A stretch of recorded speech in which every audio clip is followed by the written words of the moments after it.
আপনি দেখছেন news Bengal 24 YouTube channel. ইতিমধ্যে বেরিয়ে আসলো আজকের বাছাই করা 60টি তাজা খবর। প্রত্যেকটা খবর আপনার জন্য অত্যন্ত গুরুত্বপূর্ণ হবে, তাই খবরগুলি শুরু থেকে শেষ পর্যন্ত দেখবেন।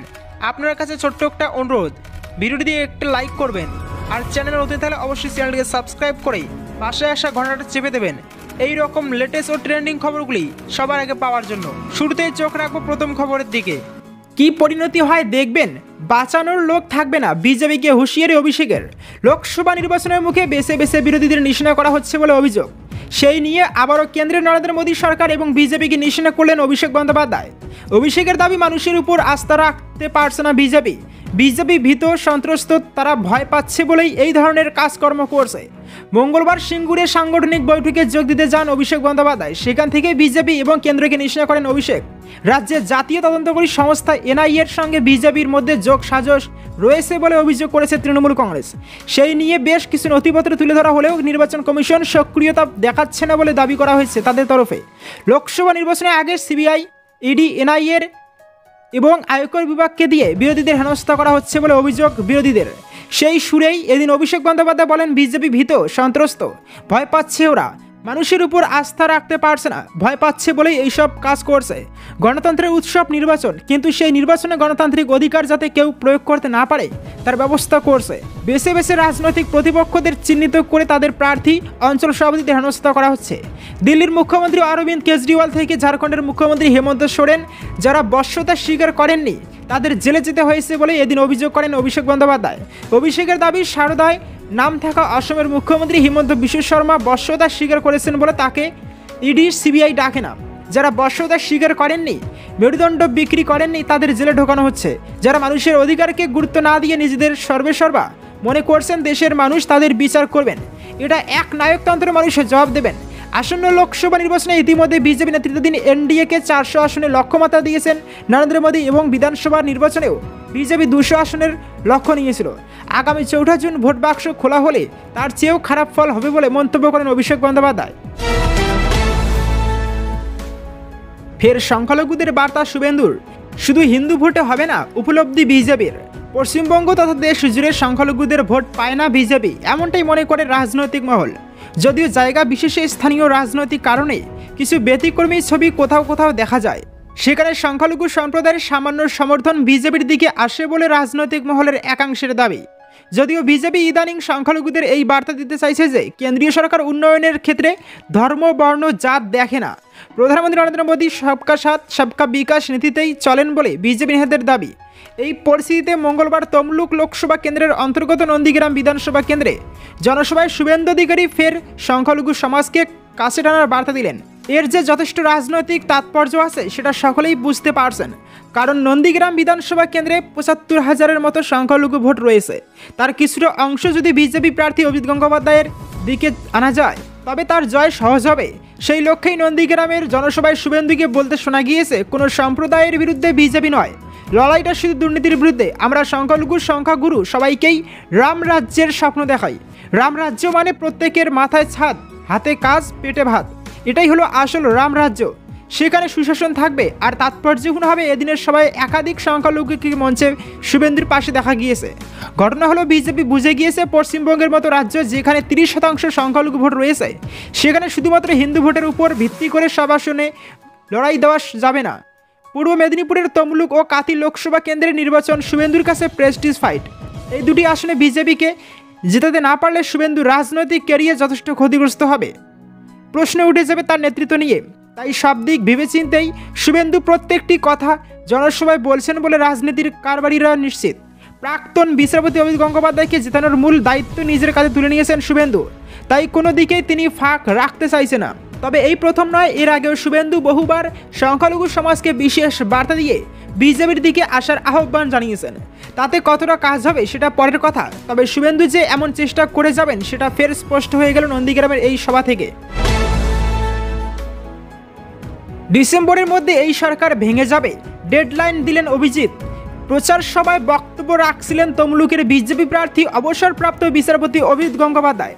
মঞ্চেই বসেছিলেন শুভেন্দু অধিকারী। সেই সভা থেকে এবার অভিজিৎ বাবুর মুখেও শোনা গেল ডিসেম্বর ডেডলাইনের কথা। সোমবার ময়নার সভা থেকে অভিজিৎ গঙ্গোপাধ্যায় বললেন, বিজেপি প্রার্থীদের জয়ী করুন, তাহলে এই তৃণমূল সরকার যা ইতিমধ্যেই ভিতর থেকে ভেঙে গিয়েছে তারা নিজেরাই ভেঙে পড়ে যাবে। ডিসেম্বর মাস পর্যন্ত আমি তাদের মেয়াদ দেখছি না, এই বছরই ভেঙে যাবে। এদিকে অভিজিৎ গঙ্গোপাধ্যায়ের বিপরীতে তৃণমূল কংগ্রেস প্রার্থী দেবাংশু ভট্টাচার্য, যিনি তরুণ তুর্কি জনপ্রিয় নেতা তথা দলের আইটি সেলের ইনচার্জ, প্রচারে তিনিও ঝড় তুলছেন। তবে প্রাক্তন বিচারপতি তথা অধুনা বিজেপি প্রার্থীর কথায় আলোড়ন পড়ে গিয়েছে।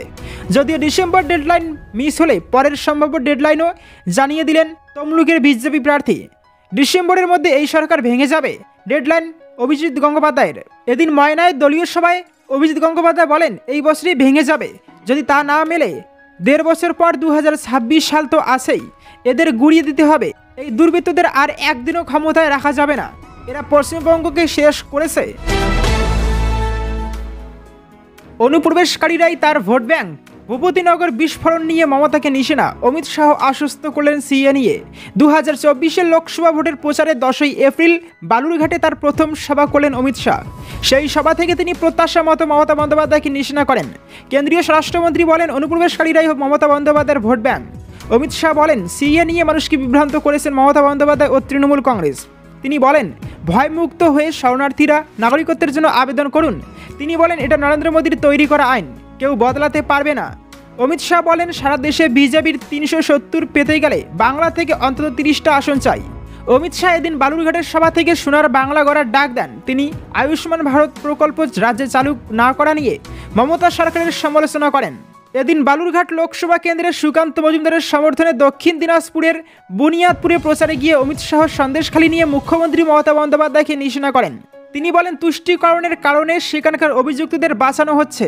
নাগরিকত্ব সংশোধনী আইন নিয়ে মুখ্যমন্ত্রী মমতা বন্দ্যোপাধ্যায়কে নিশানা করতে গিয়ে কেন্দ্রীয় স্বরাষ্ট্রমন্ত্রী অমিত শাহ বলেন, সাধারণ মানুষকে বিভ্রান্ত করা হচ্ছে। কেন্দ্রীয় সরকার সিএ আইন পাশ করিয়েছে।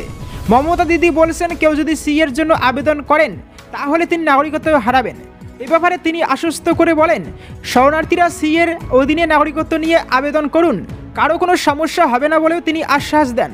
কেন্দ্রীয় স্বরাষ্ট্রমন্ত্রী পশ্চিমবঙ্গের মুখ্যমন্ত্রীর উদ্দেশ্যে বলেন, মমতা দিদির আপনি যতই সিএর বিরোধিতা করুন না কেন, কেন্দ্রীয় সরকার উদাস্তুদের নাগরিকত্ব দেবে।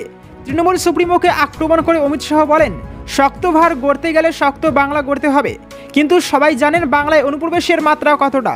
যদি এই পরিস্থিতি চলতে থাকে তাহলে রাজ্যে উন্নতি হতে পারে না বলে মন্তব্য করেন তিনি জনগণের উদ্দেশ্যে প্রশ্ন করেন, কেউ কি মনে করেন মমতা বন্দ্যোপাধ্যায় অনুপ্রবেশ বন্ধ করতে কাজ করবেন? এর উত্তর না, কারণ অনুপ্রবেশকারীরাই তার প্রকৃত ভোট ব্যাংক।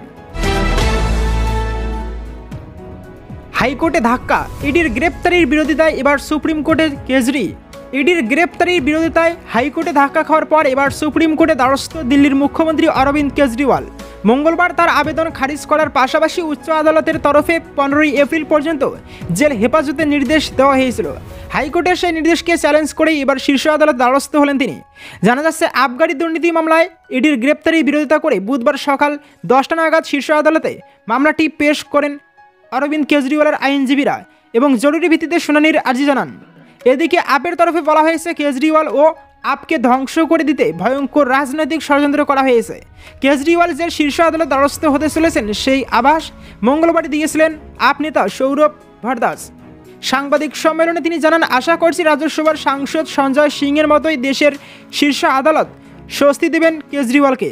প্রসঙ্গত, কেন্দ্রীয় এজেন্সির বিরোধিতা করে কেজরিওয়াল এর আগে জানিয়েছিলেন তার বিরুদ্ধে কোনো প্রমাণ নেই, তবুও তাকে জোর করে আবগারি দুর্নীতি মামলায় ফাঁসাচ্ছে ইডি। বলা হচ্ছে তিনি এই কেলেঙ্কারির কিংপিন তথা মূল পাণ্ডা। এই পরিস্থিতিতে গ্রেপ্তারিকে চ্যালেঞ্জ করে হাইকোর্টে দায়ের করা হচ্ছিল পিটিশন। তবে তার আবেদনের বিরোধিতা করে ইডি আদালতকে জানায়, আইন সকলের জন্যই সমান, সেখানে একজন মুখ্যমন্ত্রী ও আম আদমির মধ্যে কোনো পার্থক্য নেই। দীর্ঘ শুনানির পর উচ্চ আদালতের তরফে জানানো হয়, কেজরির আবেদন মোটেই জোরালো নয়। হাইকোর্টে ধাক্কা খাওয়ার পর এবার শীর্ষ আদালত দ্বারস্থ হলেন দিল্লির মুখ্যমন্ত্রী।